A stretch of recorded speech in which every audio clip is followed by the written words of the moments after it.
Okay, can everyone see that? Yes. Oops. Yes. Oh boy, Yes. that's dramatic. Okay. Okay. Welcome to the pre-retirement seminar for classified staff 2025.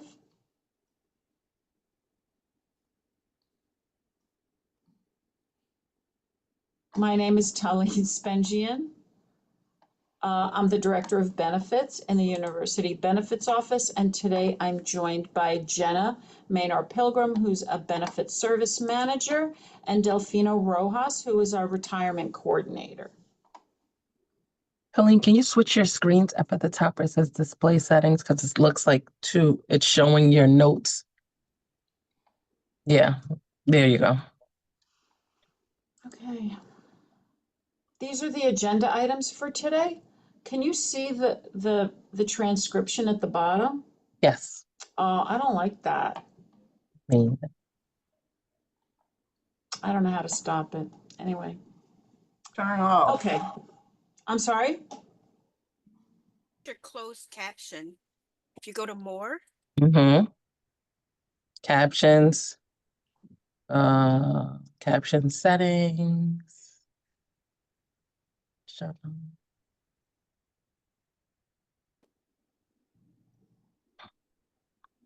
I'm in the settings, but I don't see where I could turn it off. I don't either. at the bottom on your settings, Mm-hmm. on the right-hand side, it says enabled. I don't see that part. That's the only part that I'm in the more. I'm in the settings. I'm not sure. We'll just fix it for the. Oh, there it goes. I see show caption. How do you say no? Yeah. Okay, well, Yeah, we'll do it. it is The what next it time. is. Technical difficulties, there's always something. Today, these are the agenda items that we're going to go over today: verification of service, retiree health benefits, Medicare Part B, and on down the line.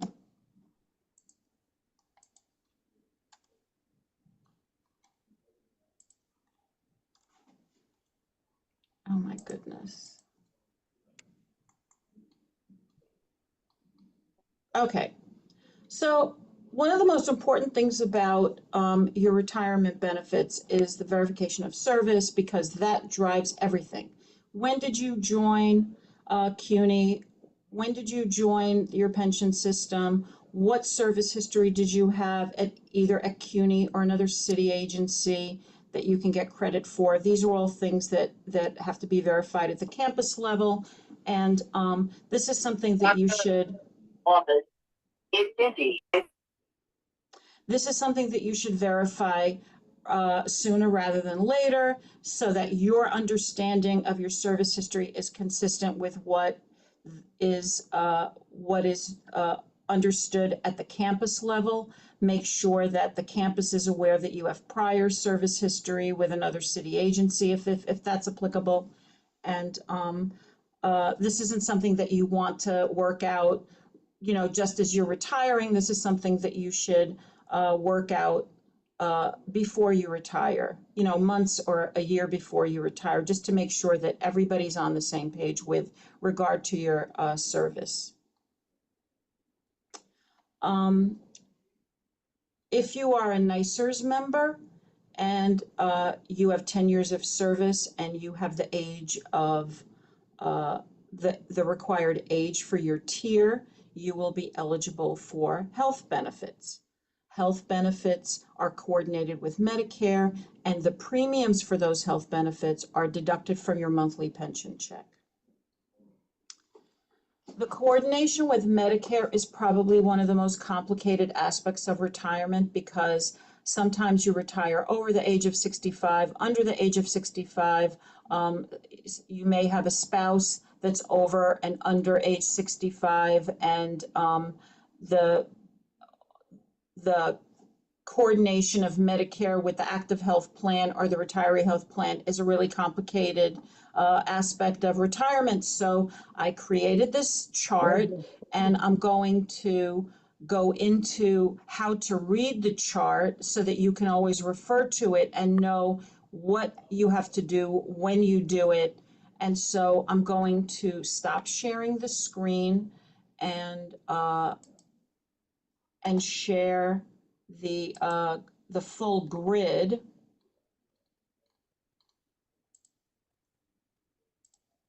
And then go over this in a little bit, in a little more detail. So this is the way to read this chart. Let's say you're an active employee. So we'll make the first example easy. Let's say you're an active employee. That's the first row. And you are under the age of 65. You remain in a city health plan. Medicare Part A and B are not applicable because you are under age 65 and not yet eligible for it. So let's go to the third column. If you are over age 65 and an active employee, you also remain in a city health plan as an active employee. You can enroll in Medicare Part A within 3 months of turning 65. And Medicare Part B is not applicable because you do not have to enroll in it since you are in an active health plan. And this is because you are still actively working. So those are the things that you need to be aware of if you are an active employee, whether you're under age 65 or over age 65. The same applies if you are the spouse of an active employee. So let's go down to the second row. If you are the spouse of an active employee and you're under age 65, you remain in a city health plan. Medicare Part A and B are not applicable because you were under 65. If you're the spouse of an active employee, we look at the third column. You remain in an active city health plan. You can enroll in Medicare Part A within 3 months of turning 65. There's no cost or downside to doing that. And Medicare Part B is not applicable because as long as your spouse is covered under your active health plan, they do not have to enroll in Part B. In fact, we recommend that you don't enroll in Part B. So let's go down to one that's a little more complicated. What do we do as a retiree?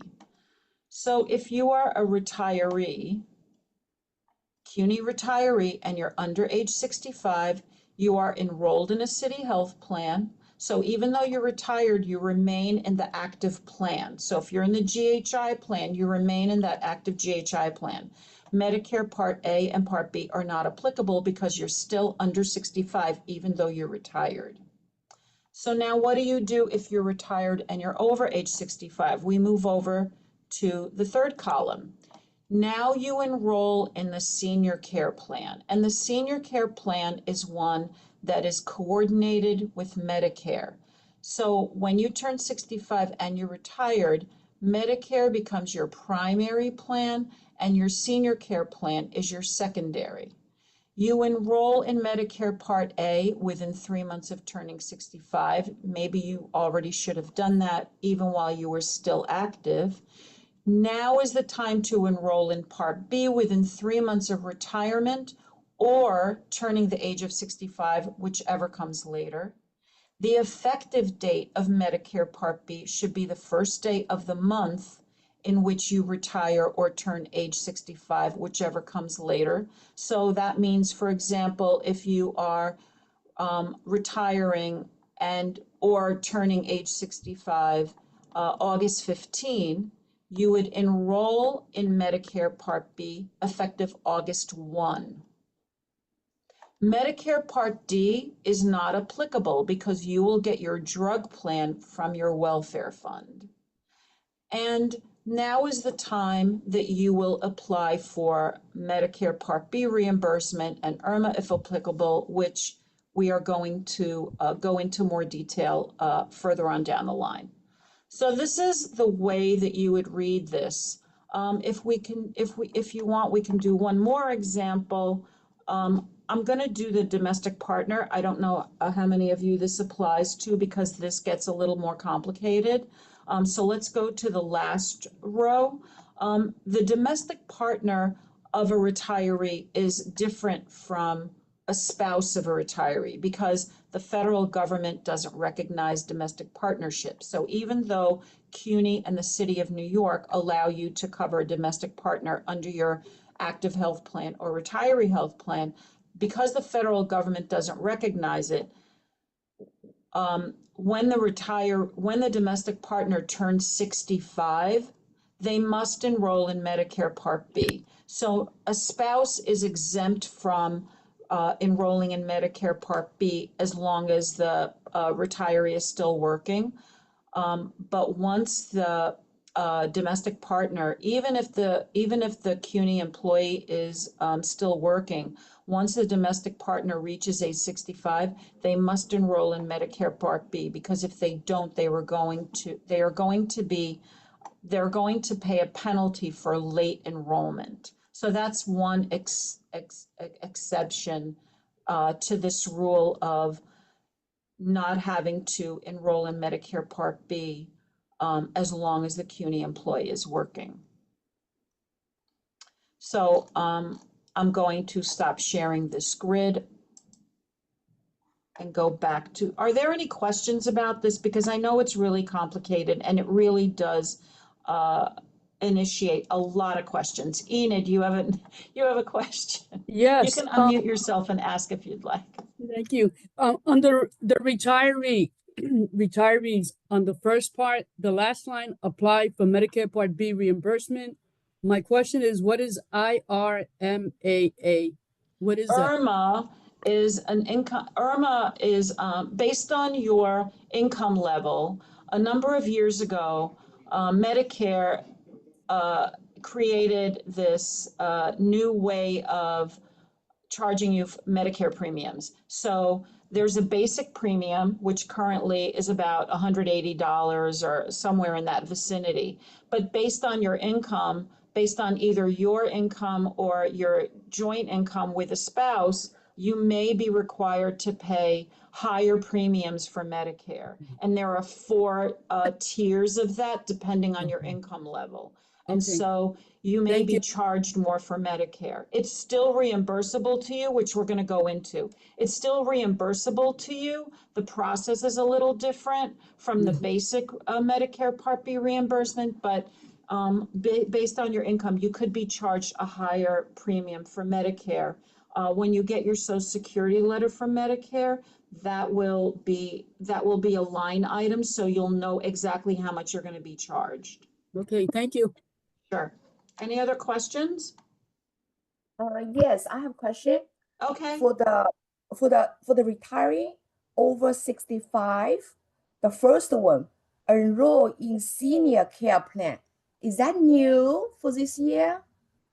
No, the senior care plan is just for example, most of you are probably on the GHI CBP plan. So if you're on the GHI plan as an active employee, when you retire and turn 65, you'll be transferred to the senior care plan. And the senior care plan is basically the same plan, except it's coordinated with Medicare. So Medicare becomes primary, the senior care plan becomes secondary, but it's essentially the same plan as the GHI plan for active employees, except it's the Medicare coordinated version of it. Thank you. Okay. Talon, I have a question. It's Mike Mueller. Okay. How you doing? Hi, Michael. Hey, how's it going? So my wife, she's under 65. She's actually, I think, 62 at this point. So I'm going to be 65 in October. Okay. So I'm still going to be employed. I'm not planning on retiring just yet. So I would just stay. We're on Emblem Health. That's we have the DC 37 med okay. team. Yes. So nothing would really change on that at this point, or do I have to go on Medicare even though I'm 65? No. Well, once you turn 65, you can enroll in Part A. There's Okay. no downside, there's no cost. You could have that in place. You can enroll online. It's easy to do. And then you'll get a Medicare card, but it'll only have Part A listed. But as long as you're working, you do not and should not enroll in Medicare Part B. And I'm glad that you brought that up. So I just want to clarify one more thing. So if you're the CUNY employee and you retire and you're over age 65, but your spouse is younger than 65, they will still be on the active plan while you will be on the senior care plan. But they are, you're still on the same plan together. They're still covered under you, but they're on an active plan while you're on the senior care plan.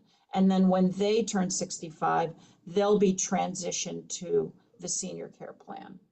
Oh, there's one other question too, this Okay. brings up. My daughter Yeah. is still in college right now, so she's 21. So when is the cutoff where she's no longer under our health care? 26. Okay, So we so, cover dependent children up to the age of 26. Regardless of whether they're enrolled in college, that's not a requirement for it. And then once they turn 26, they have the option of what we call the age 29 plan, where they can maintain their own individual city health plan until they turn 29. So from 26 to 29. And it's a very reasonable rate. It's really probably the cheapest plan they could find, if they're not working and if they're not in an employer plan. So that's an option also for them, but they can be under your plan until they turn 26. now how does that affect when I do retire? So let's say I retire the following year. I decide at 66 I want to do the retirement thing. How does that affect my daughter? She'll still be under the plan with your wife who's under age 65 on the active plan. She'll be on the active plan too. And then when Carol actually goes onto the retirement, she hits 65.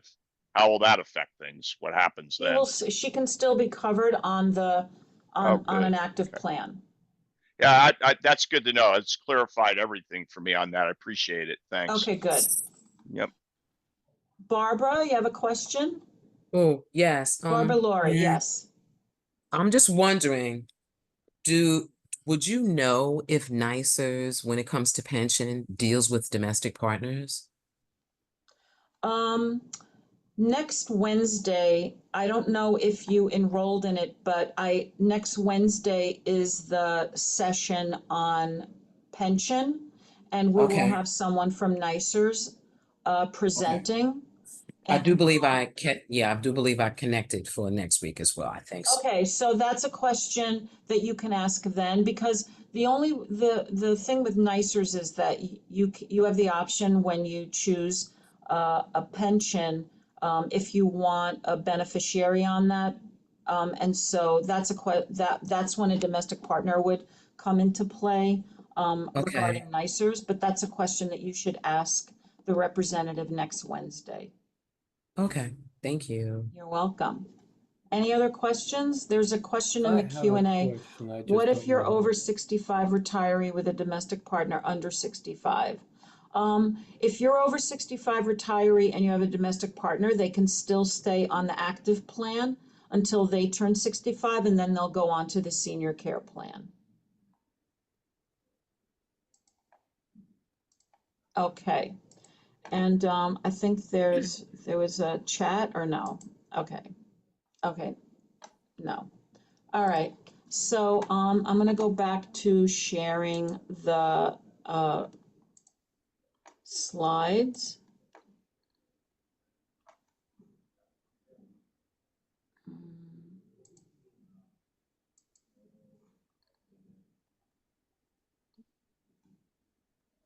Okay, so this is just a reiteration of what we said. If you retire before age 65, your health coverage remains as if you were active. And then when you're over 65, you'll be covered by a senior care plan that's coordinated with Medicare. And this is also a reiteration of what we already discussed. If you retire and you're a few months prior to retiring, you enroll, if you're retired up to 3 months before you turn age 65, you enroll in Medicare Part A, Medicare Part B, and then and then you'll be enrolled in the senior care plan, which is coordinated with Medicare. And again, you do not enroll in Medicare Part D. You'll get your drug plan from DC 37 Welfare Fund, or if you're in a different union. And also,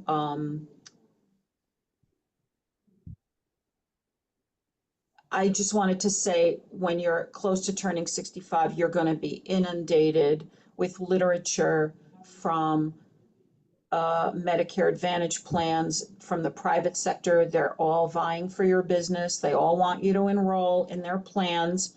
And I want to remind you that you should ignore all of that, all of those offers of Medicare Advantage plans from private companies. You should ignore all of them. Your retiree health plan coordinated with Medicare is a superior plan, and there is no reason why you should enroll in any plan that's in the private sector when you have access to this this retiree benefit. So do not enroll in any of those plans that solicit your business.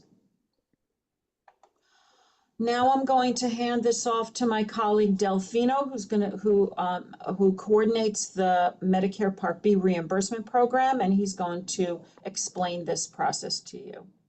Good morning, everyone.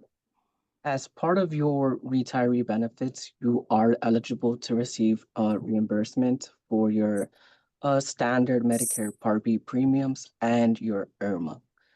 However, we're going to go over the standard first because that's the one that every retiree pays for. In order to be eligible for the reimbursement, you do have to be retired and, of course, enrolled in Medicare Part B. But you also have to be enrolled in a city healthcare plan. So that means that if you waive your benefits, you will not be eligible to receive reimbursement for Medicare Part B.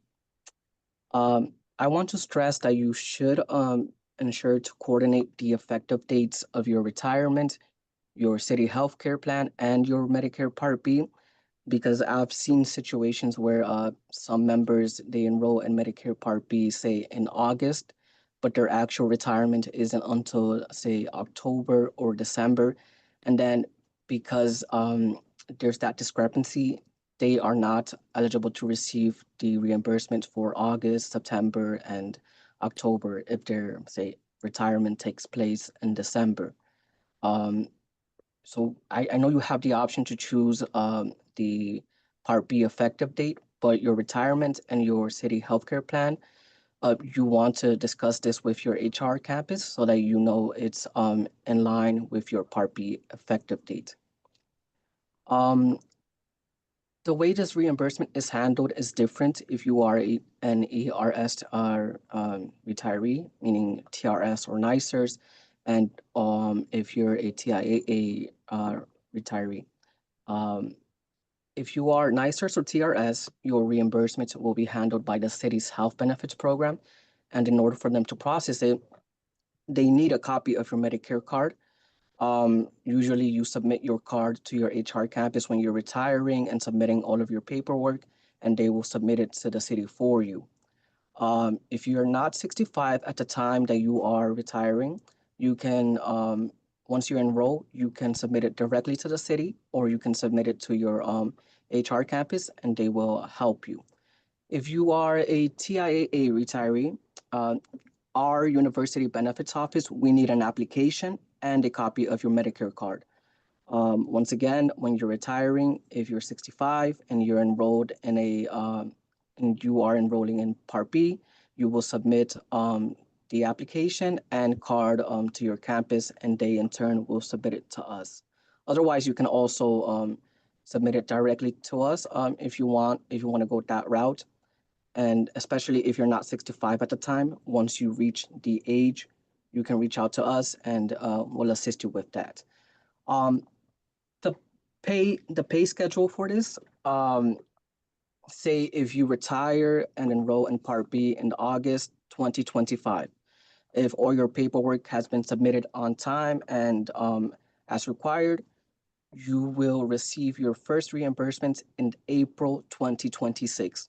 The standard reimbursement is always issued in April, and depending on if you are TRS and NYSERS or TIAA, the payment method will be different. If you are TRS and NYSERS, you are paid the same way that you receive your pension. If you receive direct deposit, so too will your reimbursements be issued in that way. If you are not on direct deposit, you will receive a check in the mail. If you are a TIAA member, there is unfortunately no direct deposit. You will only receive a check in the mail. And this, of course, requires that you update your mailing address if you move after your retirement with our office, the University Benefits Office. We have a form, so if any of you ever need that, you can just reach out to us and we'll let you have it. This doesn't mean that TRS members don't have to be careful with their information too, because I've seen how sometimes retirees after their retirement, they change the bank account that they want to use for their direct deposit for their TRS or NYSERS pension. And you want to make sure that you update it with those systems if you want to do that, because the city, they don't handle your direct deposit information. They just pull it from your pension system. So if you're, let's say, in an unfortunate situation where your bank account is hacked, you must update your bank account with your TRS or NYSERS systems directly, and then they will provide the information to the city. Lastly, I know Talene was discussing this with one of our retirees recently. IRMA. IRMA is a higher premium that some retirees have to pay for Medicare Part B because of their income, because it's above a certain amount. This is decided by the Social Security, and they do let you know once you enroll in that letter that Talene mentioned, how much you're going to be paying for Part B. And as Talene mentioned, this is reimbursable, but this is handled exclusively by the New York City Office of Labor Relations, and they don't automatically just issue it like the standard reimbursement. They require that you submit an application and proof of payment. The proof of payment is in that letter that you receive from Social Security, where it outlines the premium, and then around January of every year, you get a 1099 benefit statement from the Social Security, assuming that you're on Social Security, of course. You will get a 1099, and it shows how much was deducted in total for your Medicare Part B premiums. It has a total combined, so the standard and the IRMA. You will submit this to the city's online portal, which is listed here. On their website, you can also find the forms. And this process, it isn't too complicated per se, but it is a lot of information. So if any of you still have questions after this meeting, you can just reach out to us and we'll be happy to explain. But to reiterate, the IRMA is not automatic. You will need an application, your Social Security letter, and your 1099 benefit statement.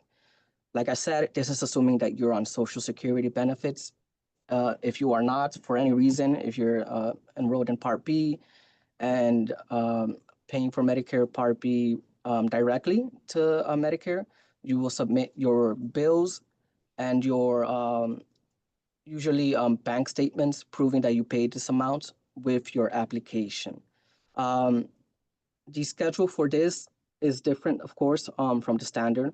So going back to what I said before, say you retire in August 2025, after you receive your first standard reimbursement in April, in May, the city will make the application available for 2025 on their website. And they will also open, they will start accepting the applications along with your 1099 and your social security letter. The way that this reimbursement would be paid, once you submit your application, of course, in May or anytime between May and October, the city processes the reimbursement for October, and they issue the payment by a direct deposit if you are TRS and NYSERS, or by a check. For those receiving a check, just be aware that they send it to the address that you provide on your application. Can I ask you a Like I- quick question? Yes, go ahead, please. I'm sorry, this is Barbara. I don't, so you're talking about when you're mentioning TIA, you're mentioning people that have pensions through TIA, right? Because I'm signed up with I think an annuity with them. So my question is, that you're talking about people that are signed up that are getting their pensions through TIA, CREF, am I correct? Yes, basically, the annuity works. It functions as your pension, so that's what for you it would be your annuity. Okay, because I'm civil service, so I just am taking advantage of the fact that HR gave us the opportunity to join and take advantage of some of the things that TIA-CREF is offering. But I have a NYSERS pension. Oh, I see. So I believe that if you're just getting everything through your NYSERS pension, everything would be for you would function as a NYSERS retiree, and the Okay. TIA is just an extra thing that you have. Okay. Okay, Thank you. of course, my pleasure. So like I was saying, I know that this is a lot of information, and if something is unclear, we're happy to go over it again with you. Which whatever is confusing for you, you can reach out to Talene or to me. And with that, I will pass it back to Talene. Thank you. Thank you, Delfino. Now Jenna is gonna take over. Good morning, everyone. So we're going to go over terminal leave for eligible classified staff, and this is based on your blue and white collar contract.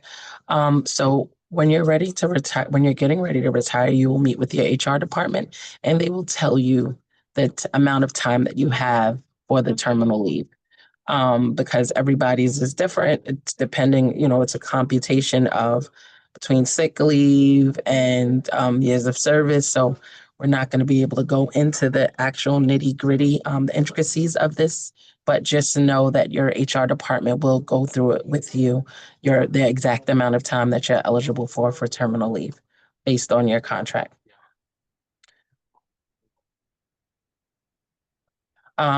Similarly, for the eligible 220 staff, your terminal leave is based on years of service, sick leave.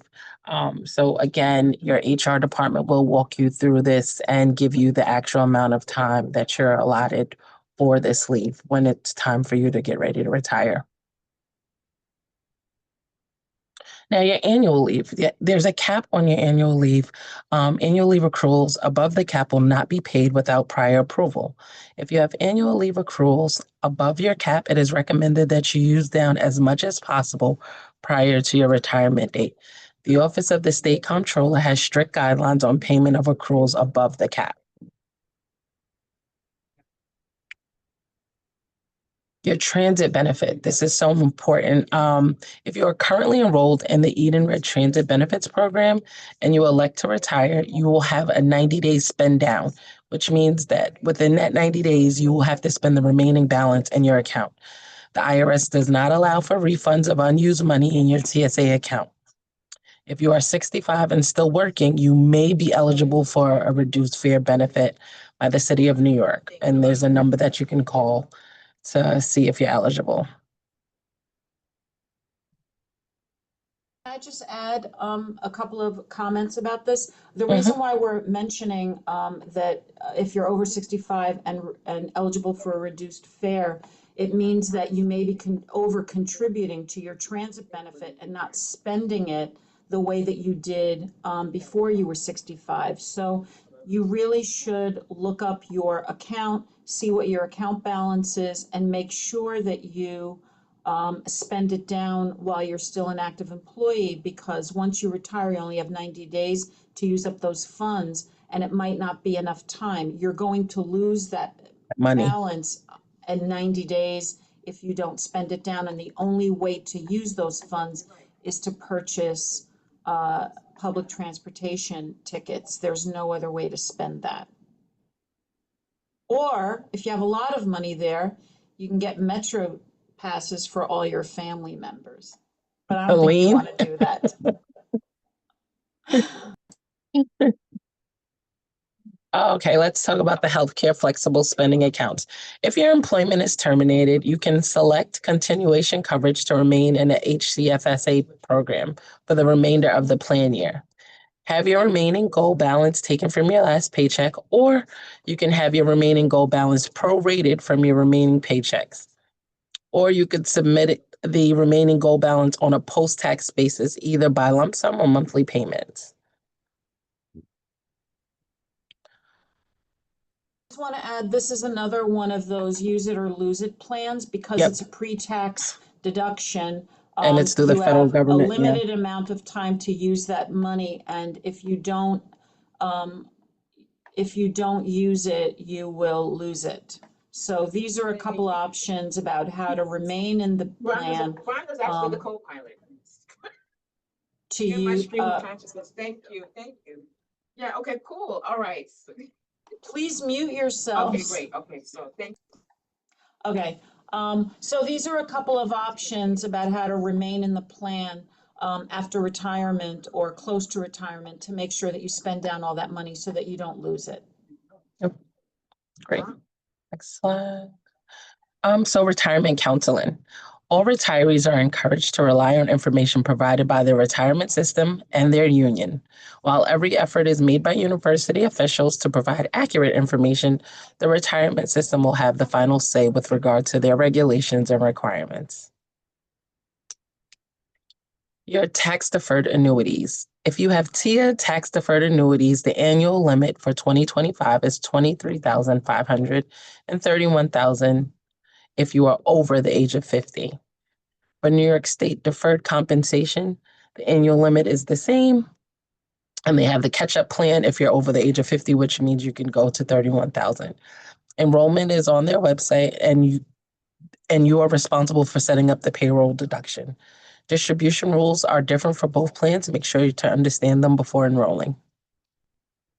Can I just add to this also? Mhm. The reason why we mention these tax deferred annuities is because when you're close to retirement, you may want to put more money aside on a pre-tax basis. And we are going to go into this in much more detail next week when we have the pension pre-retirement seminar. So I hope you signed up for that. But one of the interesting things that's worth noting is that if you're in a tax deferred annuity, if you have a TDA with TIAA and you're maxing out, you can also enroll in the New York State Deferred Comp Plan and max out on that one as well. So you're actually doubling how much pre-tax money you're investing in these two plans. The two plans are not coordinated.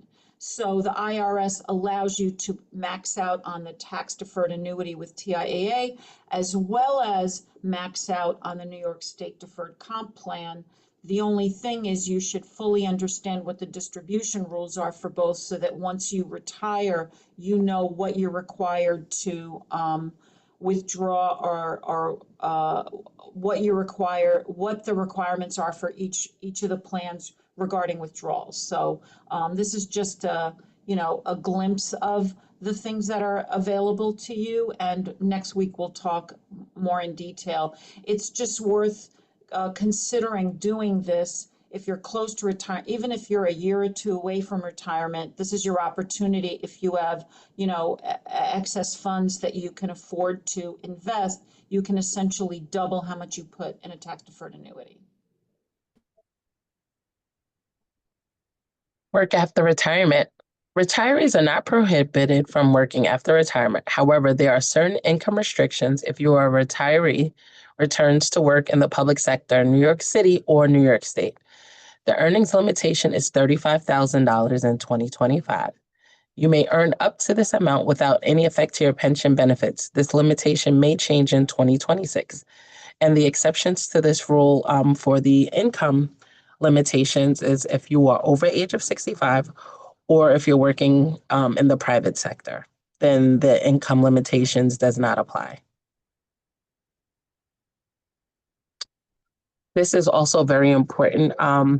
Even after retirement, please make sure to change your address and your banking information.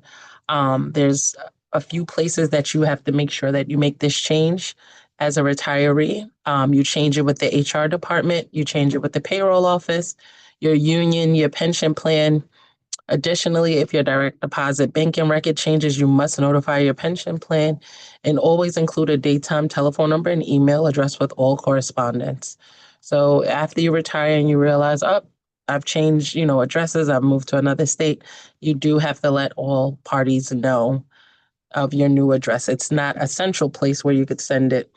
You do have to send it to the different places that you handle business with. So that would be the pension, the HR office, the medical, which would be the Office of Labor Relations, just to make sure that you get all information in a timely manner.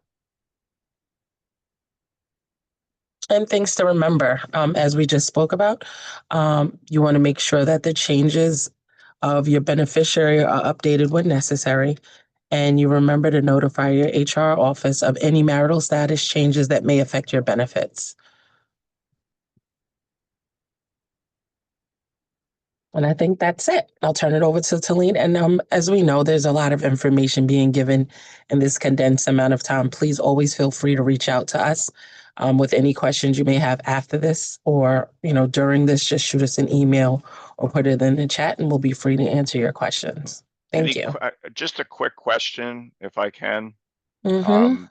Based on when you retire, if you are working in the private sector, you decide to take a, job in the private sector, does that affect what you were talking about earlier on that slide? It was something about you can't work If you are over the age of 65 or if you work in the private sector. Over the age of 65. Or if you work, yeah. or if you work in the private sector, the income limitations do not apply. It's if you work for public service, city or New York City or New York State. Okay, thanks. That's good. There was a question in the chat I just want to get to really quick. I don't understand it. Sylvia asked, what is the average deduction for retirees under age 65? I'm not sure what deduction you're referring to. If you could clarify, I'll try to answer it. Sylvia? Yes, I thought that under the age of 65, if you wanted to maintain the city health insurance, you had to, it will be deducted from your pension. Yeah, so the rate, you mean so are you talking about the premium for the retiree health plan? Yes. It's almost the same as the active plan. It's about $5 a month for an individual, $10 for a couple, a family. Okay, so we are not talking about the whole premium that the city pays for us. We are just talking about our contribution. It's just your own contribution. And also, if you're on the basic plan, there's no contribution. The only time you're charged a premium is if you have the rider, which we recommend that you get because it's such a small amount of money. There's no reason not to have the rider. So it's only the rider that they're deducting. Oh, got it. Thank you so much. You're welcome. Enid, did you have a question? Yes, I have two questions. Okay. One has to do with the annual cap, about the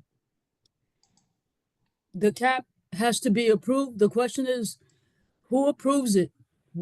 What annual cap? For the annual leave payout? Yes, I'm sorry. Yes. That's a policy. Just because Annual leave is usually paid out in a lump sum when you retire. Okay. And so OSC, the Office of the State Controller, doesn't like to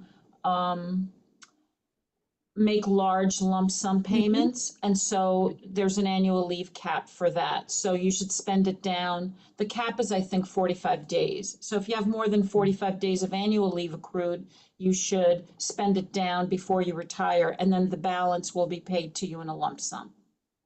Okay, and then my second question has to go about the change of address or banking record.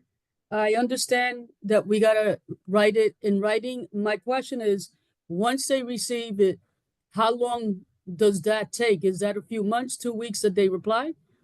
It's not a reply. It's a form actually on our website. Okay, But you would have to send it to the separate agencies yourself. So they can do it immediately, but once you send it, you can confirm with them. This is not before you retire. This is as a Right. retiree. So you just go onto our website. There's a form there that says retiree change of address, and it has each organization that you might be affiliated with, the way to send the change of address to them. but once they have it, how long do they take to make all the changes? We don't, those are, we're not sure what days, Okay. if they do it on a rolling basis, as soon as they receive it, we wouldn't know, but I'm sure it doesn't take them very long, depending on where you send it to. I'm sure they like to take care of those within a week. But I can't give you a day of Right, when they okay. do that. These are Right. separate entities. Okay, thank you. I mean, you get your pension check once a month, so at the very, the worst case Least. scenario is they miss 1 month, and then the second month, it should. It'll be there. It should be updated. Yeah, yeah. Any other questions?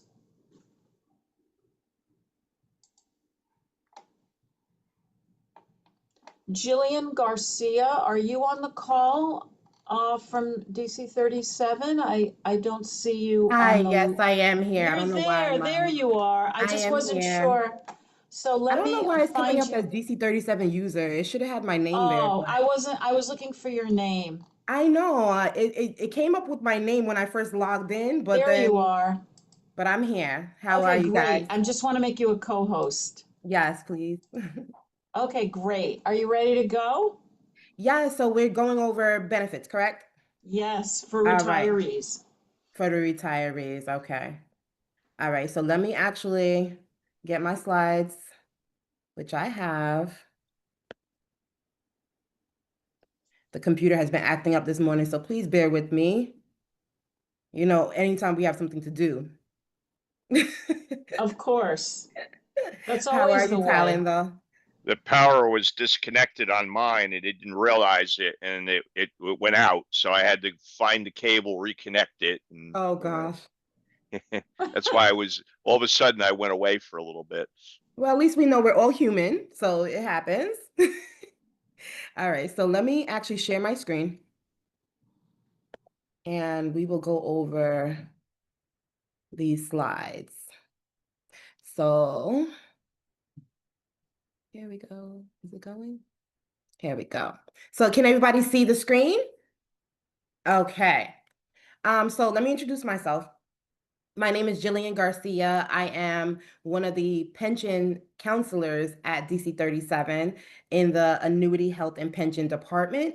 So basically, we do everything regarding the benefits at DC 37 for our membership. And of course, we do pre-retirement counseling 3 months prior to our members looking to retire. So today, I know you guys probably spoke on retirement already before I got on, but I would like to introduce you guys to, or, reaffirm you guys with the DC 37 benefits, the health and security benefits that is also allotted for our retirees, okay? So we're just gonna go through these slides. DC 37 health and security plan benefits. So with DC 37, all of our active employees and our retirees are eligible for these benefits. It is dental, optical, prescription drugs, MELS, which is our legal services, the PSU department, which is our personal services unit, Well, short-term disability is not obviously used for retirees, but this is what we have as well. And the death benefit. We also have audiology. It's at 115 Chambers. And also the 115 Chambers Center actually has healthcare now. So there you can actually go there and use a doctor that's there, as long as you have GHI or HIP, and you're using it as Advantage Care. With that center, like I said, you can go there and see doctors. It is no copays, okay, at the center, and you can go in as a walk-in. On the bottom of my screen, we should all be familiar with this information right here, www.dc37.net, or the inquiry department line, which is 212-815-1234, okay? So anytime you guys need to speak to someone at DC37, you can call the inquiry line and get anywhere in DC37. So with Delta Dental has a $1,700 per calendar year max, okay? The max for you or your dependents is $1,700 per calendar year. It's from January to December year plan, okay? Now, when it comes to our retirees, once you are retired, that 1840 orthodontic benefit that's there is no longer allowed for you. However, if you have children, okay, under you, and you are retired and they're under the age of 26, they are still able to get that benefit. Just you personally and your spouse cannot have orthodontic benefit once you're retired. So we also have an expanded list of dental covered services. With Delta Dental, we actually have more dentists around the New York City area and also outside of New York City, but you have to be very careful how you use your Delta Dental plan, because on your Delta Dental card, it will tell you exactly what program you're under, which is New York Select or the PPO plan. Now, if you're under the PPO plan, that means you live outside of the New York City area, okay? But you work in the New York City area, right? So we have dentists that are outside of the New York City area that are, how do you say it? They're still contracted or, you know, agreeing to the fees that we have. However, the PPO plan, the fees are a little higher, okay? Because they're not New York City based. So that's also what it's talking about on this slide right here. Make sure that everyone has their Delta Dental cards. If you do not have your Delta Dental card, then you definitely can call the inquiry line, and it's a 1, 2, 3 thing. You call them, hey, I don't have the Delta Dental cards, or I need new ones, I lost it, whatever the case may be, and they will just go ahead and put it to, send it out to your address. Anytime you call DC37 from now on, I would suggest to make sure that your information has been updated, okay? They can update your address online, they can update your phone number while you're on the phone, okay? So make sure that things are updated. These are the Delta Dental toll-free number. And this number is literally for DC37 members. So you're not going to have the whole, because Delta Dental is a big company, but this is just for our membership. And the website is there as well. deltadentalins.com/DC37. You can also look for the same information on the DC37 website. All right, so Optum Rx, our drug plan. So our drug plan is a generic drug plan. It's $10 for the generic drug, and the preferred brand is $20. The non-preferred brand is $45.50. And there's a 90-day voluntary mail order pharmacy where you buy 2 and get 1 free. So if you have a 90-day supply that you need, and it's something that's an ongoing medication that you take, instead of you having to wait online at CVS, instead of you having to wait online at Walgreens, you can actually get it mailed to your home. So when you come home from work, it's right there. Or even when you are retired, when you come to the door, get your newspaper, get your mail, it is there as well. Okay. So you're actually saving when you do it that way. So instead of it being the 90-day supply being $30, you're going to only pay $20. Okay. So you can call the drug line for that at 212-815-1608. And any information that you need on the prescription drugs. When it comes to the drugs plan as well, I know that there might be changes coming soon. So just, keep your eyes and ears to the ground so that you can hear what's going on. We've been having town halls recently, and I know Mr. Garrido, our executive director, has been saying different things about new changes that might be coming soon. So we are always here to have these type of meetings. So I'm definitely expecting meetings to be, more frequent when these changes come about so that we can explain it to you guys, whether it's the prescription drugs, your medical, whatever it is, we're here. The DC-37 optical benefit. So DC-37's optical benefit is just like how you guys been using before, right? We just have a little bit something new where you use the voucher if you want, but you would order the voucher. And if you have where you work in front of computers, you can also order your VDT glasses. The VDT glasses are only for employees that are currently working. So when you guys retire, it's no longer going to be eligible for the VDTs. Your optical vouchers are fine. And now we have, as of March of 2024, a $250 reimbursement that can happen every 2 years. So with the reimbursement, it's anything optical, okay? So if you want to do upgrades on your glasses, where instead of the regular DC-37 free frames and you want to get Gucci frames, that's fine. You will just pay out of pocket.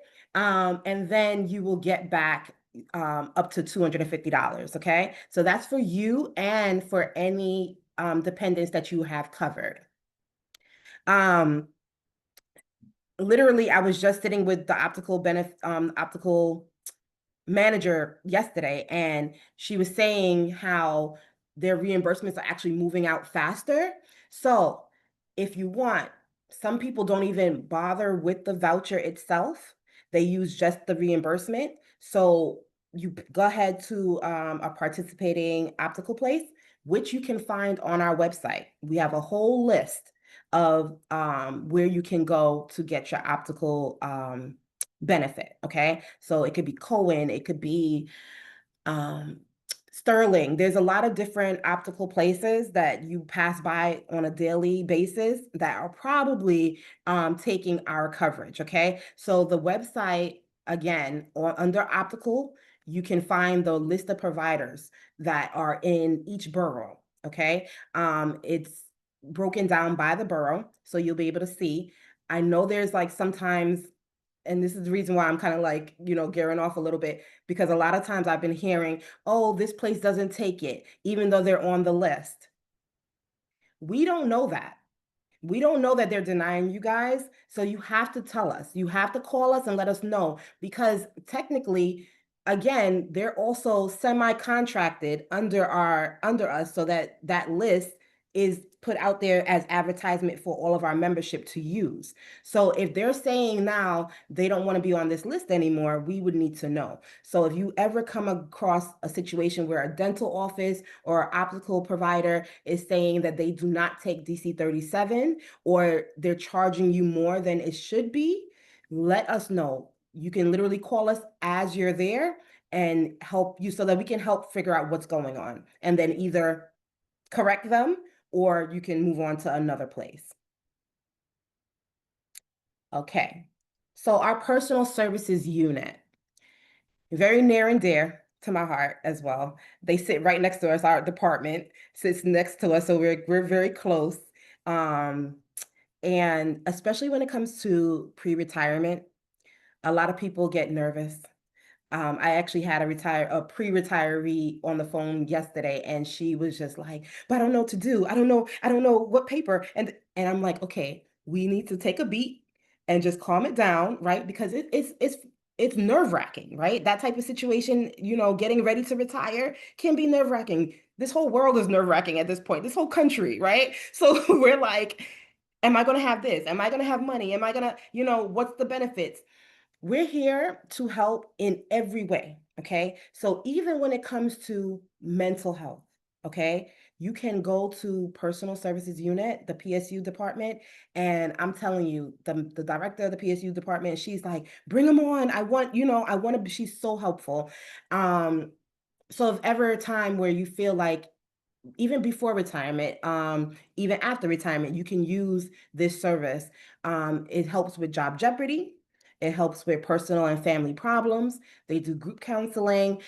So basically anything that you can think of, like that you would go to a therapist for outside, use DC-37 first. It's free, okay? And they are licensed therapists, they're licensed counselors, okay? Everything that they deal with you is confidential. They do not share the information unless it's harmful to you or someone else, okay?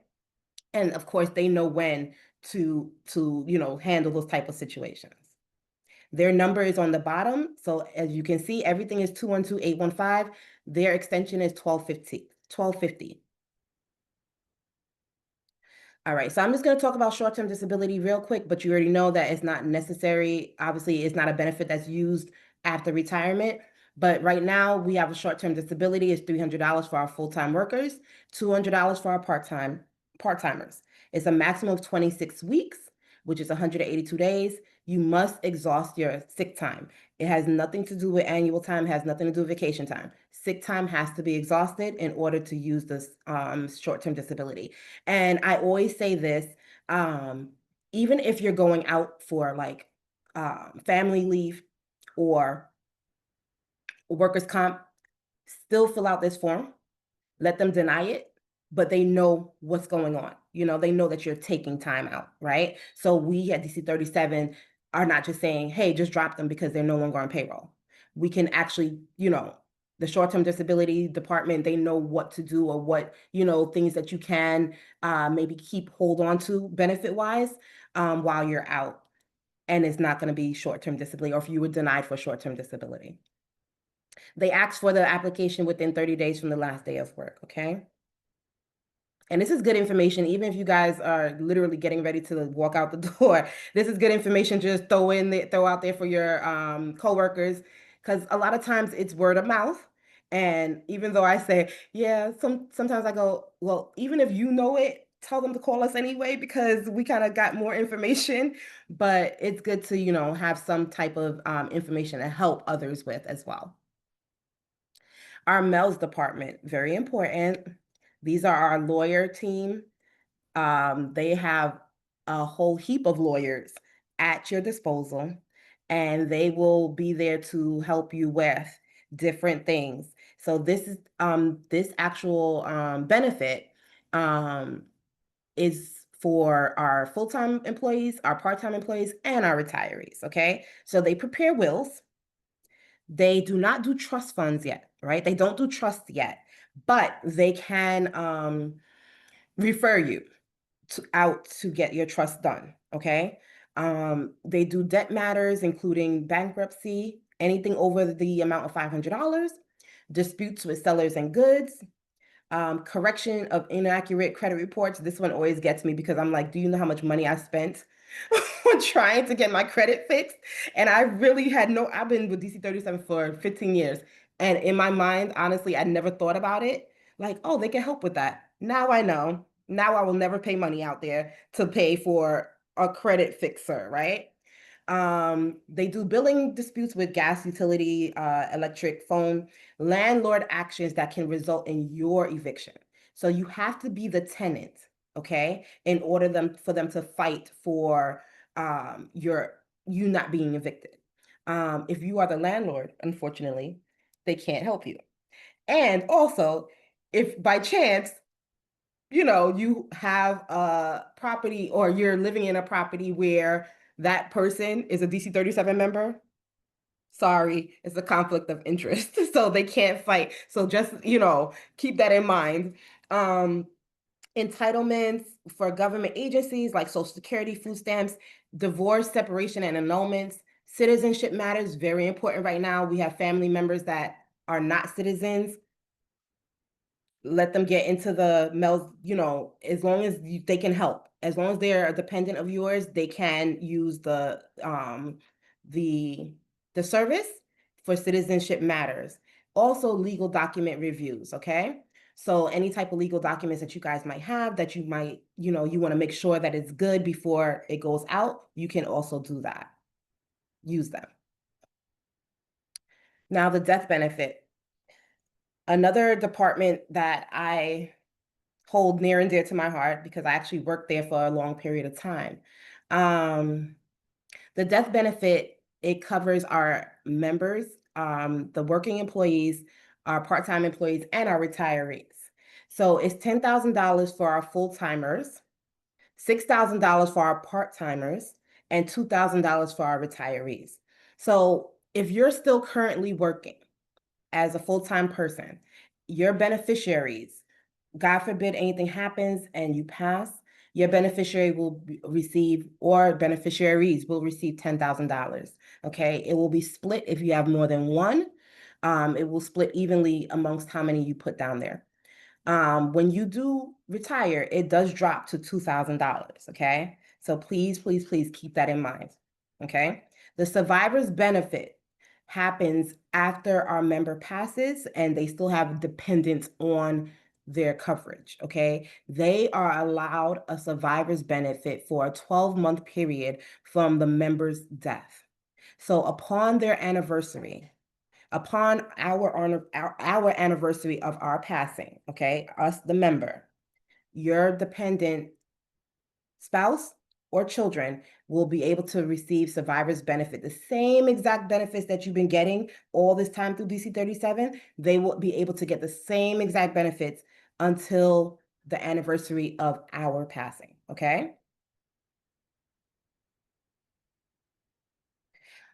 Also want to make this very clear. Please let your beneficiaries know that they are your beneficiaries. A lot of the times, there's two things that happen. One, DC 37 has rules, right? When our member passes, we ask that we find out within a year. If your beneficiary has no idea and they're grieving for 6 to 10 months, right, after your passing, they don't know to call us. They don't know to let us know. Now, you know, a whole year has passed, maybe 2 years, maybe 3 years, and they find a piece of paper from DC 37 and they go, hey, I wonder if my mom had, you know, a benefit there. Then they call us and we can't do anything because it's been 3 years since your passing. So if they knew about it, if you give them the copy of the form, then they know what to do. They know when to call, they know who to call, and they will be able to get the benefit. When I tell you the monies go out like that, okay, we pay out as soon as we get the death certificate and as soon as we get the beneficiaries, okay, on board. And even if, say, one beneficiary, you have 4 beneficiaries on there and 3 answer and 1 doesn't, they still will pay the 3 and the other one will wait. Okay, so keep in mind that, number one, who your beneficiaries are. And I always say this little joke. If you don't want to tell the beneficiary that you're a beneficiary, if you don't want to tell the beneficiary that they are your beneficiary, they shouldn't be your beneficiary. Make sense? Because if you think they're going to kill you off for $10,000 or $2,000, they shouldn't be that person, okay? So always keep that in mind. Always keep that in mind. And again, you guys already spoke on pension, I believe, right? So, so we're planning for the future, of course. All of you should be either in NYCERS. Make sure that you join the portal for NYCERS. And again, we are here to counsel 3 months prior to your retirement. There's certain things that we need. And I'm going to just give you guys a brief example of what we say and what we need for retirement. I'm actually going to stop sharing this screen so I can look at everybody. Okay, so when we counsel, 3 months prior, we get phone calls. We do consultations. We don't mind answering a call and you're like, hey, I just want to know what my retirement looks like, or if I'm going to be able to receive my benefits after retirement. Of course, we can answer those questions even if you're not ready to retire. However, we do ask that if you know you're ready to retire and you have, it's like 3 months prior to your retirement, call us, okay? We have a schedule. The actual phone number is 212-815-1200. That is our appointment line. You make the appointment and you will speak to either myself or Ms. Bryant, Crystal Bryant, and we're the counselors there. So we basically will talk to you about what is happening in your life right now. You know, are you able, are you ready, when the pension check will come in based on the date that you choose. We also talk about what we need here at DC 37 to put you up as a retiree. So very important, because we do not share information and information is not shared to us from different agencies. So if you told OLR, Office of Labor Relations, that you're leaving, that's fine, but you have to let us know, okay? We need to know, otherwise your benefits will cease. Once you are off payroll and we don't know why, okay, your benefits cease. Once you have 10 years of pensionable credited service, you get your medical for a lifetime and you get your health benefits from DC 37 for a lifetime, okay? So at DC 37, what we need is the first pension check.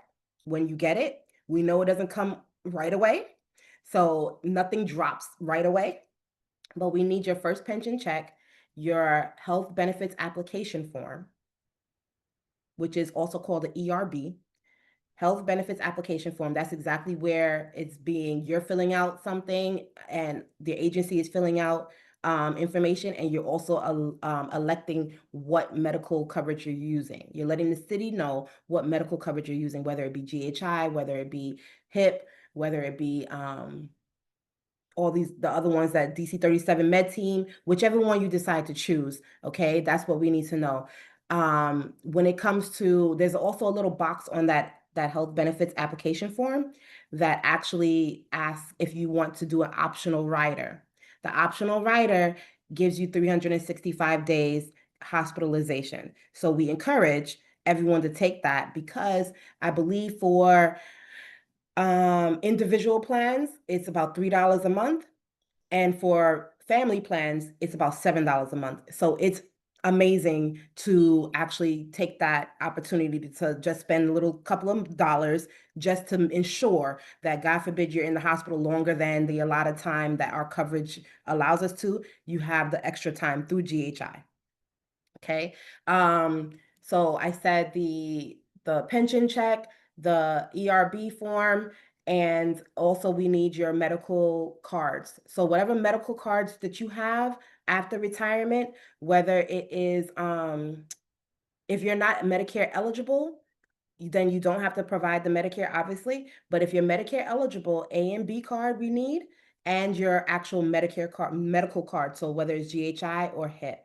So those are the things that we actually need at DC 37 when you retire, and that's what puts you up on the system as a retiree. Also at DC 37, we have the Retiree Association. It's great. They just had a meeting the other day. I mean, they come out, they show out, they come out, they show out. So I think all my retirees or my pre-retirees that I talk to, I'm like, listen, that club right there, that looks like a good club to join. So I know soon they're going to be doing a lot more activities. And when I tell you these retirees are on fire, they are on fire. They are there.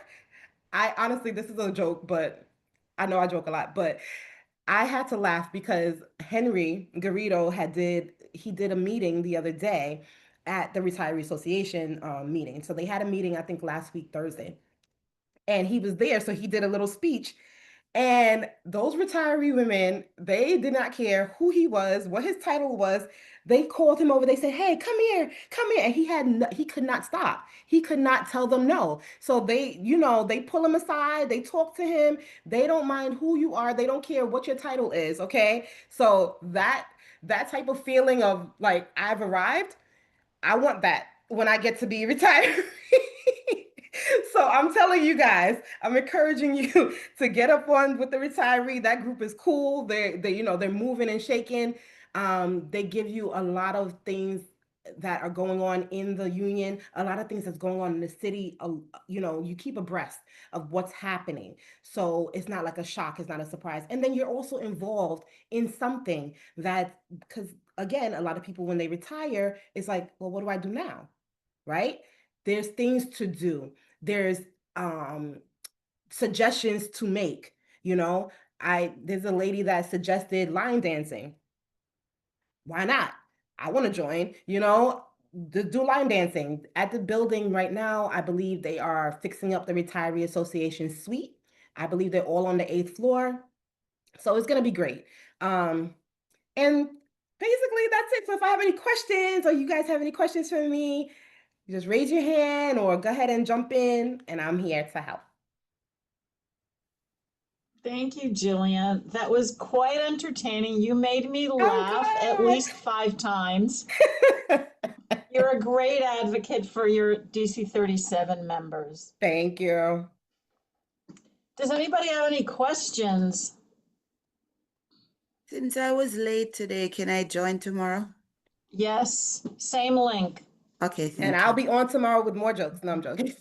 Thank you. Looking forward to your material. I'm glad. I Okay, had a great. question for you Okay, real quick. go ahead, Michael. This is Mike Mueller. How you doing? Hi, Mike. Hey. So I'm in a DC 37 med team right now. That's what we've been doing because we live in New Jersey and that seems to work better for us. Right. So what was the question I had now? Oh, I noticed that one of the other people in my group, one of my coworkers, had a hospital card. It had a Blue Cross Blue Shield on it, and he also has the med team. So I'm not sure how he has that Blue Cross Blue Shield card. Well, addition the Blue to Cross that. Blue Shield card is for your hospital, right? But Right. don't even worry about that now because Blue Cross Blue Shield is out. They're no longer using Blue Cross Blue Shield. So it's not even. So it's still Emblem Health then. It's still Emblem Health. Emblem Health is the mother company, right? Underneath Emblem Health is the GHI.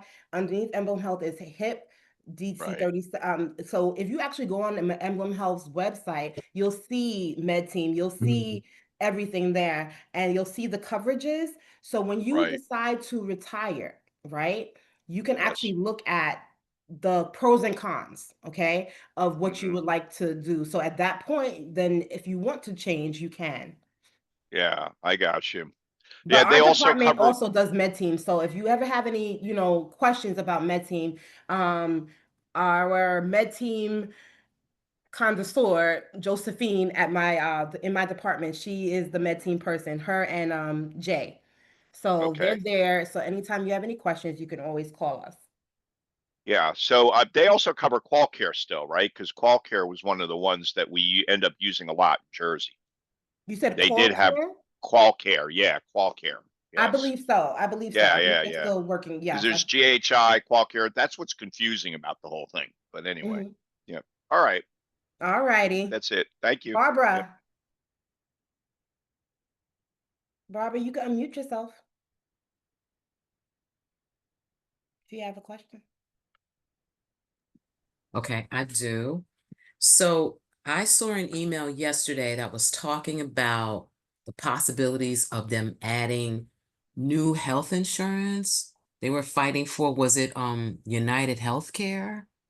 So the same email or the same blast that you got is the same one that I got. And I'm gonna be very honest, we got no information. Like it was a blast. I looked at it, I said, does anybody else know about this? But yes, I believe like I said, I've been going to some town halls recently for our coverages. And Henry Greedo has been telling everyone that yes, there was how do you say it? I guess a debate on whether we're using Anthem, and I believe Anthem lost the running. So I think It's definitely not Blue Cross Blue Shield anymore. It's definitely Okay. not Anthem. I believe they're looking at the United Healthcare. So to Or be health honest, first. again, keep your ears and your eyes, focused Okay. on what's happening, because we don't have all the answers yet. But when it happens and when it comes, we'll definitely roll out all the information that we have on these things. Okay. So like, again, the same alert that you got was the same. I Yeah. got it at like what, 4:30 last night or in the Uh-huh. evening. And I said, not really positive Okay. about how to respond to these. But Okay. anytime, S- give it a little bit of time and then we'll probably have some info. Mhm. So I'm sharing a little bit about this, but my experience lately, and again, this is connected to healthcare, Mhm, has been that I really used to like Emblem, mhm. or Advantage Care, and I have had every single doctor change. Now I just found out my primary care doctor, she's leaving. So it's just making you want to look, I mean, because I don't want to get caught out there. Right. So what it was I totally understand what you're saying Mhm. to just keep looking out, but health first. My significant other, he has that and he's retired. And I'm saying some of the packages that they're offering for the retirees is really kind of great. Like every 3 months, he gets like $500 on a card that you can go food Wow. shopping with, Mhm. So I mean, there are different little things and companies are offering different things. So it would be great if that was one of the networks that was in there. So I'm looking So, for this. all of these things are political, right? Like Yeah. the way everything is being done, they have to vote on everything. I'm sure that they went through. So, like, what your husband, that health first, right? They might have great things that's happening, on the surface level, right? But underneath, we don't know. We And don't know. people like Henry Garrido, or all these tables that people sit on to committees that people sit on to try to see what's best for our membership. There might be something that wasn't, going to work out for us. So I'm not sure why it was done that way, but it was. Okay. Okay. I mean, it was nice to see that he mentioned it. You know what I'm saying? So it just was like, oh, it kind of was right on time in a particular kind of way. So it's just nice to know that, those things behind the scenes Right. could No, possibly they're take definitely place. talking. And I mean, I always say, look, if you feel like there might be something that might be better for us, the last meeting that I was on the other night, a young lady had expressed something about one of the prescriptions that are not covered and how she found that you can get it cheaper somewhere else and stuff like that. Mhm. Now, again, when I'm hearing him, Mr. Garrido, speak at certain things, he's actually comparing and contrasting monies that's been used out Yes. for like certain hospitals, like Hmm. New York Presbyterian charges more than NYU for Yes. a procedure, and it's the same exact procedure. So he's Yes. now paying attention to these things, and he's like, wait, that's not going to happen. That shouldn't be happening. Hmm. So I think that my suggestion is send us the email. Send the email to his department. Something that if it makes sense and you think that it might better us, send the email. You never know if it might be something that either wasn't thought about or that can be, put into a negotiation. Hmm. Thank you. You're very welcome, Barbara. Any more hands? Can somebody send me that alert? I'd love to see it. I didn't get one. Sure. I'll send it to you, Talon, for sure. Okay, thank you so much. Are you on the DC 37 alerts? Action No, alerts? no, you could add me to the list. I want to line dance with DC 37. Listen, when they start, I am going to be, those are the days I'm going to be up there because I know it's going to be fun. I know it's going to be fun. You remember back in the day, they used to do yoga and all these things with the retirees, right? On the second floor back in the day. Yeah. Also, if anybody has not been in our new building, please come and see it. Come take a look.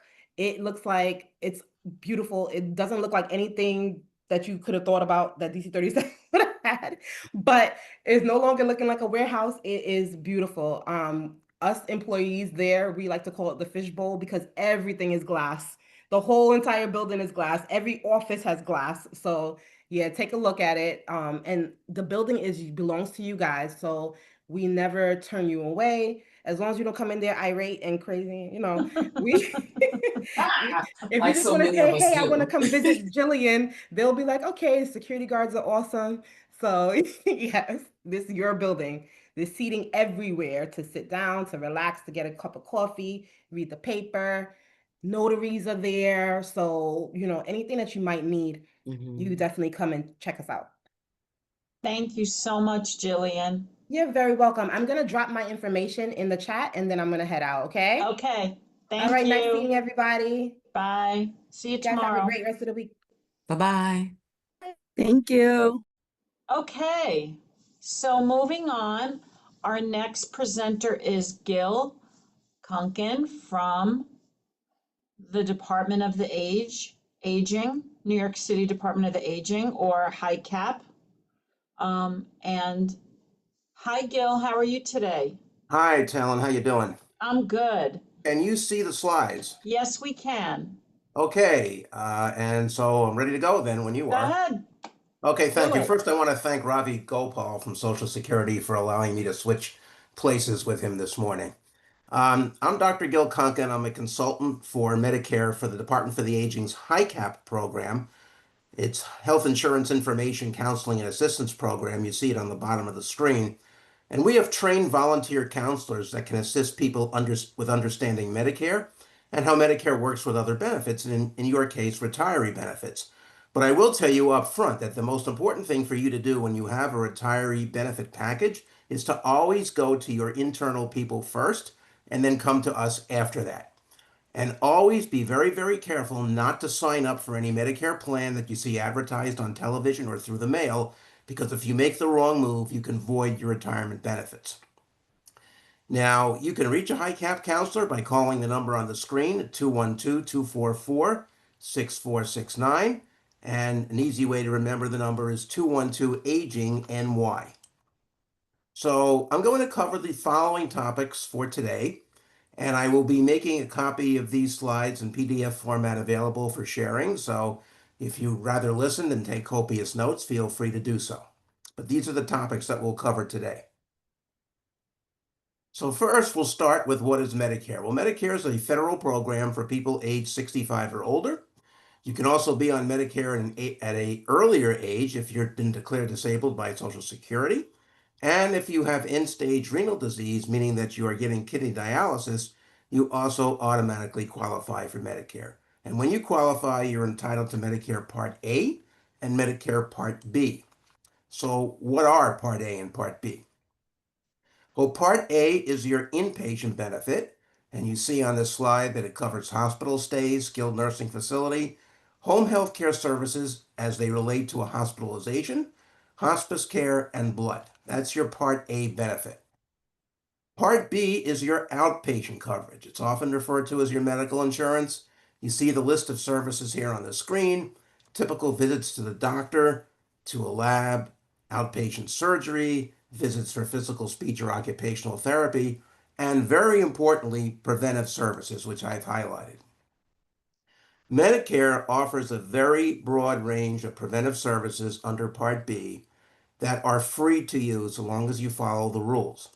They are not subject either to the Part B deductible or to Part B coinsurance, so I strongly urge people to take advantage of their free preventive Medicare Part B benefits with a consultation with your primary care provider. So let's talk about how you enroll.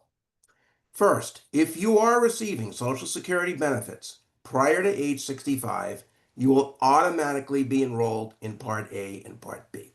That's automatic. If you're not receiving Social Security benefits prior to 65, you're going to have to take affirmative steps to enroll. Now, let's start with Part A. Premium-free Part A. If you worked at least 40 quarters, which equates to 10 years, and paid Social Security taxes in the United States, or if your spouse did so, you are eligible for premium-free Part A. If you're collecting Social Security, Part A is mandatory. If you're not collecting Social Security, Part A is voluntary. Now, you can enroll in Part A at any time, but it can be retroactive up to 6 months. And this is very, very important for people who have a high deductible health plan coupled to a health savings account. That slide has an error on that. It probably spelled corrected. It should be HSA. If you have a high deductible health plan with a health savings account, you cannot have other health insurance to continue to get tax advantage treatment. And because Part A can be retroactive up to 6 months, you need to coordinate when you start your Part A if you also intend to continue to contribute to an HSA. That's a question that you should be speaking to your financial advisor about or to the individual who does your taxes. So that's Part A. Now we're going to talk about enrolling in Part B. The first enrollment period, the first of the three that we're going to discuss, is the big one, the initial enrollment period. And this is a 7-month window that surrounds your 65th birthday month. If you enroll during the first 3 months prior to turning 65, Part B will begin the first of the month of your 65th birthday. If you wait to enroll during the month of your 65th birthday, your Part B coverage will begin the first of the following month. Or if you wait to enroll in any of the last 3 months of the 7-month initial enrollment period, Part B will start the first of the following month. Enrolling in Part B in a timely manner is critical to avoid any late enrollment penalties. Now, many people continue to work beyond age 65, and they're covered by active health insurance either through their own employer or through their spouse's employment. So long as it's active employment, it qualifies for what is known as a special enrollment period. And it cannot be a domestic partner. It must be a spouse if you're going to claim credit for being on somebody else's policy. In this situation, you can continue with your active employment health insurance, and you can delay enrolling in Part B, and you get a special enrollment period, which allows you to enroll in Part B at any time or within the first 8 full months following the month you're no longer covered by current employment. It requires forms to be filled out from both you as the enrollee and from the employer. So you could continue to work to 80, 90, or 100 and delay Part B so long as you're covered by active health insurance. These are the forms. One is submitted by the employer, which will verify to Social Security that you were indeed covered by active health insurance, and the other you complete. And on the form that you complete in the remarks section, you need to indicate when you want your Part B coverage to start. Now, you should be able to get these forms through your own internal Human Resources Department, or you can download them from the Social Security Administration website. Now, sometimes people forget to enroll during the initial enrollment period, and they don't qualify for the special enrollment period because they're not working for an employer that provides active health insurance. And typically, that is an employer that employs 20 or more individuals. So there is a third enrollment period known as the general enrollment period, January 1st to March 31st each year, and your Part B coverage starts the first of the following month that you enrolled in.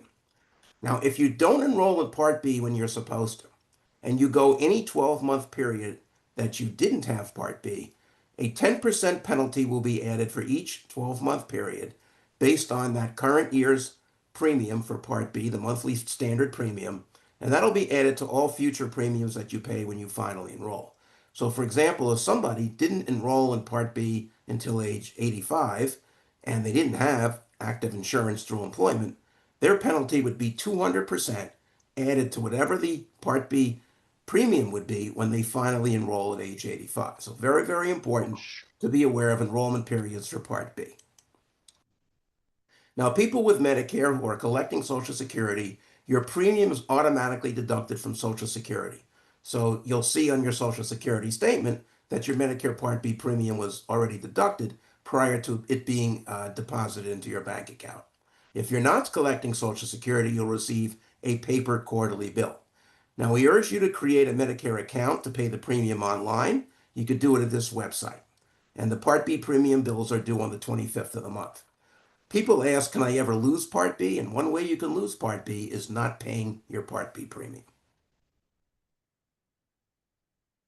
Now, when you enroll in Medicare, either Part A, Part B, or both, this is the red, white, and blue card that you will be issued. Protect this card the same way you would protect your Social Security card or a credit card.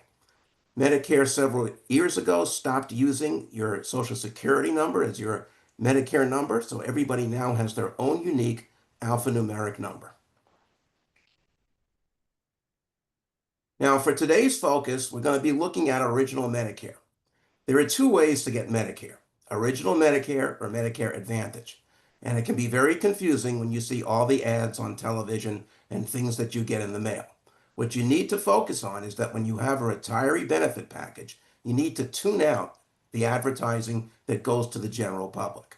We're going to be focusing on Original Medicare today, and with Original Medicare, Parts A and B are administered by the federal government, unlike with the Medicare Advantage plan, where they're administered by a health insurance company. Now, with Part A and Part B under Original Medicare, you can go to any provider that accepts Medicare in the continental United States, in Puerto Rico, in the Virgin Islands, or in the Pacific Territories. There are no doctor networks, there are no plans, and there is no pre-authorization process for higher cost procedures. We're going to talk now about Part B costs.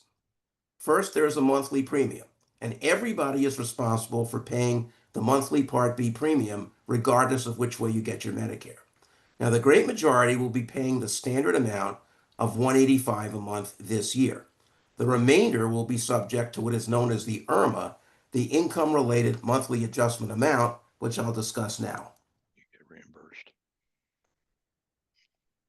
This is a chart that shows how different income levels pay different premiums for Part B.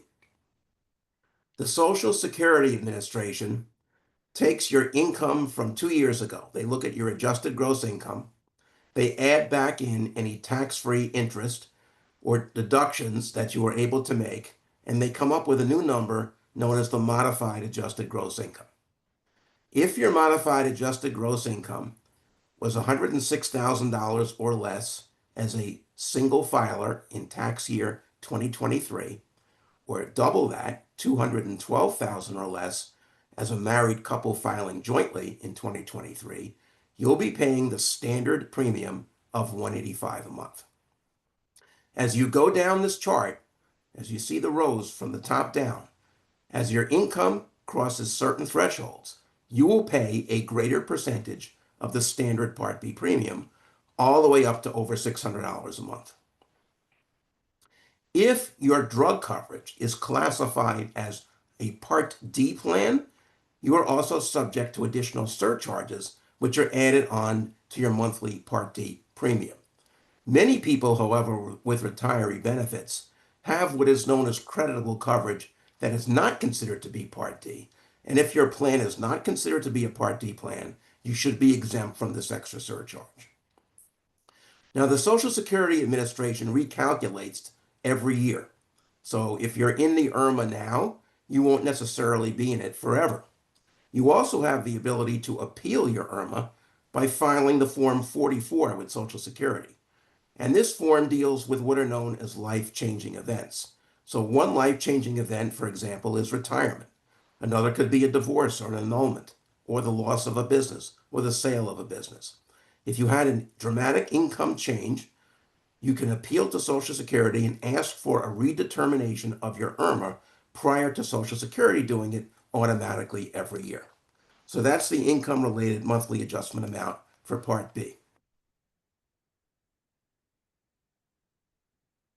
Now we're going to talk about the out-of-pocket costs with Original Medicare, because Original Medicare is not free. And I'm going to tie this in to your senior care supplement. I like to say that Original Medicare has 3 cost gaps for Part B. The annual deductible, which is $257 this year. Part B coinsurance, where you typically pay 20% and Medicare covers the other 80% once you meet the deductible. And Part B excess charges, where you could be liable for up to an additional maximum of 15% should you see a provider who is considered to be a non-participating provider. And there are about 3 or 4% of Medicare providers nationally who are non-participating, meaning that they have decided not to sign a participation agreement with Medicare. They can still see Medicare patients, but they do not accept Medicare's payment as payment in full. So these are potential out-of-pocket costs that you are liable for under Part B. So just so that you understand how this works, non-participating providers here in the middle, if they don't accept assignment with Medicare, meaning that they'll accept Medicare's payment as payment in full, they're allowed to charge up to an additional 15%. There's a further 5% limit in New York State for everything except home and office visits. So for example, if you saw one of these physicians for an outpatient surgery procedure, their additional charge would be limited to 5%. Most of the doctors in the Medicare program are participating, meaning that they have signed an agreement with Medicare, they accept assignment, they file the claim for you, and then they send the claim on to your supplemental insurance. There's a third category of doctors who have opted out of the program. These doctors will not see patients under Medicare insurance. You pay their private rate. They will give you a contract to sign when you first visit their office, letting you know that they are not in the Medicare program and that anything they do for you is subject to full market rate. Now let's look at the out-of-pocket cost with Part A. And this is the slide that really shows people how expensive Medicare can be if you don't have any other form of supplemental insurance. As soon as you land in the hospital, you're subject to the deductible, which is $1,676 per benefit period. And without going into too much detail, you could be subject to more than one Part A deductible in any given year, depending upon how frequently you go in and out of the hospital. If you need to stay in the hospital beyond 60 days, you see there's an additional charge of $419 a day, and beyond 90 days, $838 a day. If you need to be in a skilled nursing facility for medically necessary rehabilitative care after the 20th day, there's a $209.50 charge. Retiree health benefits, like your senior care, can act as a supplement to help cover these out-of-pocket costs. So how do you cover these out-of-pocket cost gaps with Original Medicare? Well, those who don't have retiree health benefits typically purchase a private plan, which you may have heard referred to as Medigap, because it fills in the gaps that Medicare doesn't cover. And sometimes people may qualify for Medicaid or other assistance programs. If they do, their additional costs out of pocket will be covered. But if they don't, again, they have to come up with some way to meet those out-of-pocket costs, either out of pocket, out of their own resources, or through having some kind of a supplement. And these private Medigap plans can cost $300 to $400 a month for the more comprehensive plan. So it gives you an idea of the value of the benefit that you have with the senior care option. So city retirees who are in Original Medicare can elect the senior care option, and this functions like a private Medigap plan. And you also have a prescription drug options that qualify as being suitable replacements in lieu of requiring a Part D. Now, most city retirees with Medicare are enrolled in the senior care, and senior care supplements Original Medicare.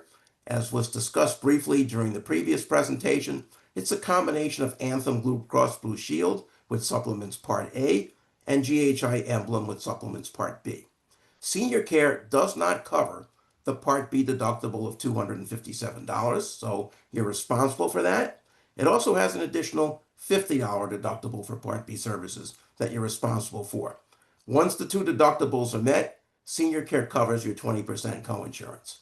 And as of January 2025, senior care added a $15 copay for many services under Part B.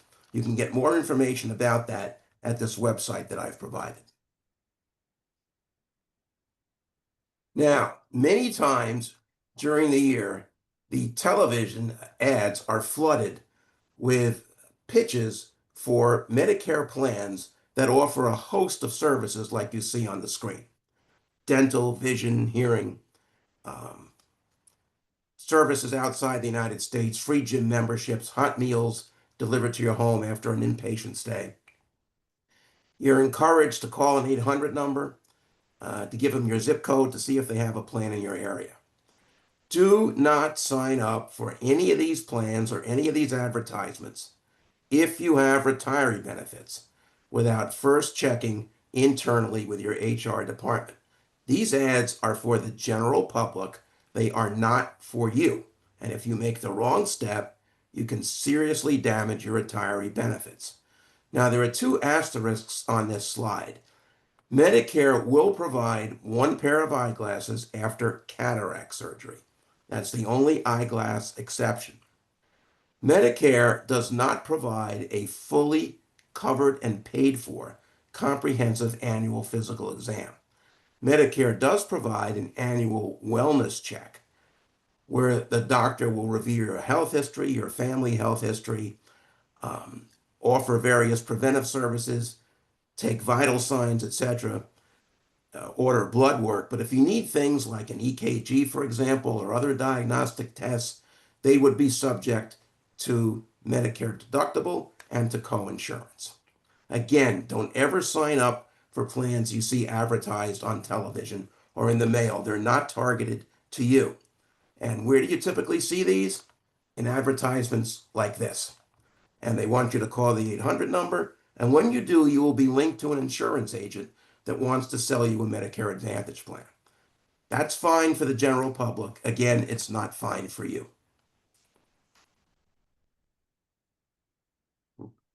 Yellow flag, red flag. Never sign up for any plan outside of your retiree benefit package.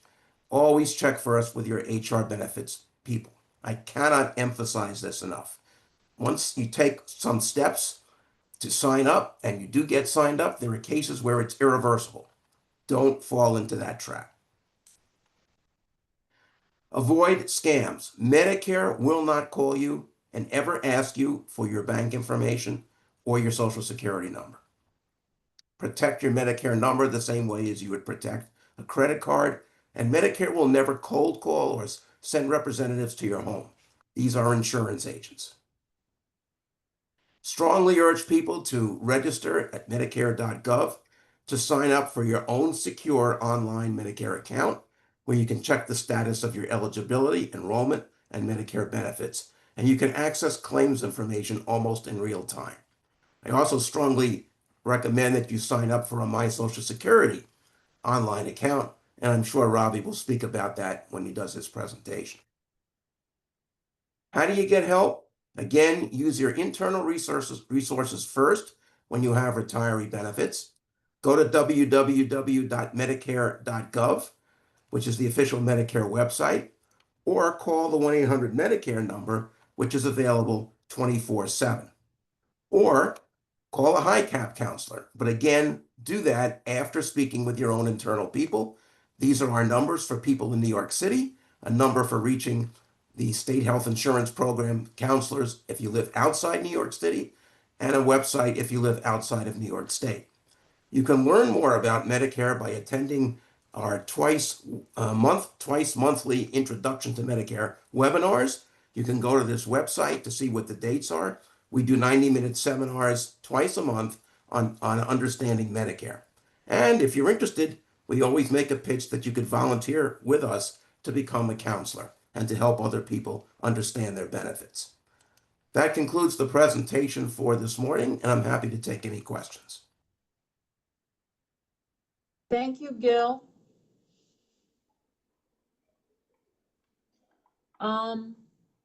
You could stop sharing the screen. Okay. Great. Does anybody have any questions for Gil? That was pretty comprehensive. No?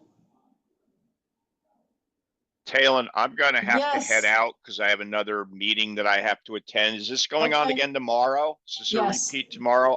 I'll come back for the Social Security tomorrow then. Okay, good. All right, thanks a lot. Appreciate it. Okay, bye. Bye. All right, so if there are no questions, I know that my next presenter, Ravi, is already on the call. Hi, Ravi. Hi, Talon. How are you? Can you hear me I'm okay? Yes, I'm good. How are you doing? Good. I'm going to begin sharing if you don't mind reducing the or removing the recording features, please. Yes, I just want to let everybody know that I'm not permitted. I've been recording this session up until now, but Social Security doesn't allow me to record their presentation, so I'm going to turn off that recording. So take good notes. Take good notes. Thank you. And bear with me